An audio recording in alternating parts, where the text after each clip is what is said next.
তাই বলা যায় এই কমিশন সাজানো কমিশন। ফিলিপ জেলিকো নিয়ন্ত্রিত এই কমিশন রিপোর্টে কয়েকজন মুসলিম যুবকের ছবি দেওয়া হয়েছে মাত্র, কিন্তু ভবনের উপরের দিকে অগ্নিকাণ্ডের ফলে যে ভবনগুলো এরকম খাড়াভাবে ধসে যেতে পারে না সে বিষয়ে এখানে কোনো আলোচনা নেই। বাণিজ্য কেন্দ্রের ৭ নং ভবনটি কিভাবে ধ্বংস হলো তা নিয়েও কোনো কথা নেই। ভবনের মোটা মোটা স্টিল ফ্রেমগুলো কিভাবে এমন দুর্বল হয়ে গেল তাও বলা হয়নি।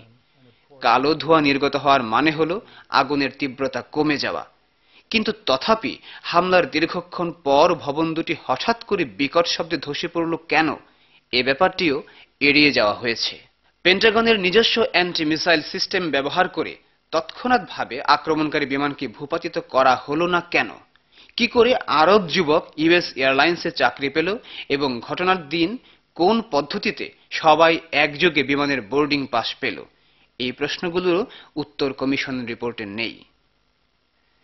দ্য গার্ডিয়ান নামে ওয়েবসাইটে প্রকাশিত একটি সংবাদ থেকে জানা যায় 9/11 এর 2 মাস আগে দুবাইয়ের আমেরিকান হাসপাতালে বিন লাদেন যখন 10 দিনের জন্য চিকিৎসাধীন ছিলেন তখন সেখানকার স্থানীয় সিআইএ এজেন্ট তার সঙ্গে সাক্ষাৎ করেন। ফরাসি সংবাদপত্র লা ফিগেরা এর বরাত দিয়ে গার্ডিয়ান এই সংবাদটি প্রকাশ করে। কিন্তু কেন এই সাক্ষাৎ, কোন কাজে, আর সংবাদটি মিথ্যা হলে এর প্রতিবাদই বা করা হলো না কেন? এরকম আরো অসংখ্য প্রশ্নের কোনো একটি উত্তর তদন্ত কমিশন রিপোর্টে খুঁজে পাওয়া যায়নি। বরং রিপোর্ট দেখে পাল্টা প্রশ্ন জেগেছে, কেন এই এড়িয়ে যাওয়ার প্রবণতা, কেন এই লুকোচুরি? সম্মানিত দর্শক শ্রোতা, আমরা ডকুমেন্টারির শেষ পর্যায়ে। এই পর্যায়ে এসে কোনো সিদ্ধান্তে আমরা উপনীত হচ্ছি না, কিন্তু প্রশ্ন থেকে যাচ্ছে অনেকগুলো। যে সাদ্দাম হোসেনের জন্য ইরাক আক্রমণ করা হলো তার সাথে তো আমেরিকার সম্পর্ক ভালোই ছিল, হঠাৎ এমন কি হলো? যে তালেবান জুজুর ভয়ে আফগানিস্তান ধ্বংস করা হলো তাদের নেতাদের সাথে আমেরিকার সম্পর্ক তো পুরনো, তাহলে কেন সেখানে হামলা? হামিদ কারজাই তো আমেরিকার ইউনিকল কোম্পানির উপদেষ্টা ছিলেন, তাহলে তাকে ক্ষমতায় বসানোই কি এই হামলার কারণ? 9/11 ঘটনায় অভিযুক্ত 20 জনের মধ্যে 16 জনই সৌদি নাগরিক। তারপরও সৌদি প্রিন্সের সাথে কেন এই গোপন বৈঠক? আলোচনার এজেন্ডা কেন মিডিয়ায় প্রকাশ করা হয়নি? They considered him a member of the family and they even had a nickname for him, Bandar Bush.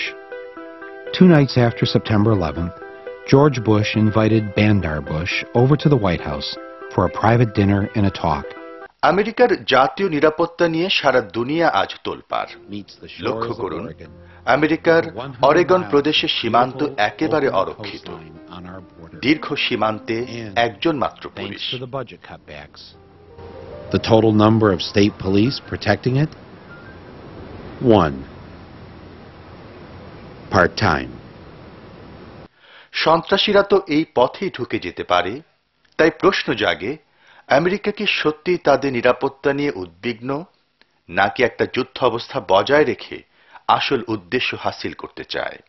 জাতিসংঘকে পাশ কাটিয়ে এই যুদ্ধের কি যৌক্তিকতা? আজ হাজার হাজার নিরপরাধ মানুষের যে প্রাণহানি ঘটছে, এর দায়ভার কে নেবে? আগামী প্রজন্মের কাছে এই প্রশ্ন থেকে যাবে চিরকাল।